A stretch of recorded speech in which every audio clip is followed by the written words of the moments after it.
Од денеска, Зоран Заев и СДСМ немаат мнозинство во Советот на општина Струмица.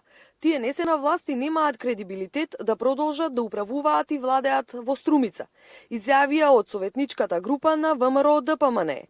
Коалицијата предводена од ВМРО ДПМНЕ за подобра Македонија и ВМРО Народна партија има легитимно мнозинство во Советот на општина Струмица.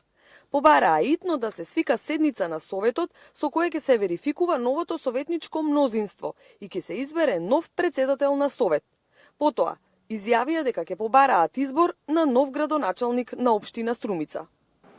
Бараме итно да се свика седница на Советот со кое ќе се верификува новото советничко мнозинство и ќе се избере нов председател на Советот. Потоа, ќе побараме избор на нов градоначалник на општина Струмица, бидејќи Зоран Заев веќе нема легитимитет. Тој веќе не е власт во Струмица. За советничката група на ВМРО ДПМНЕ ова ќе значи нов почеток за општина Струмица, крај на нетранспарентните и матни тендери и богатење на поединци на грбот на општината. Почнува транспарентно и отчетно работење во Струмица. Ова значи крај на нетранспарентните и матни тендери и богатење на поединци на грбот на општина Струмица.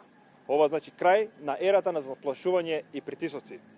Струмичани добиваат одговорна власт за граѓаните.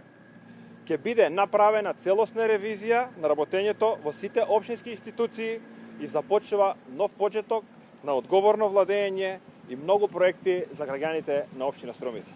Советниците од ВМРО ДПМНЕ изјавија дека ќе биде направена целосна ревизија на работењето во сите општински институции и со тоа ќе започне нов почеток на одговорно владење и многу проекти за граѓаните на општина Струмица.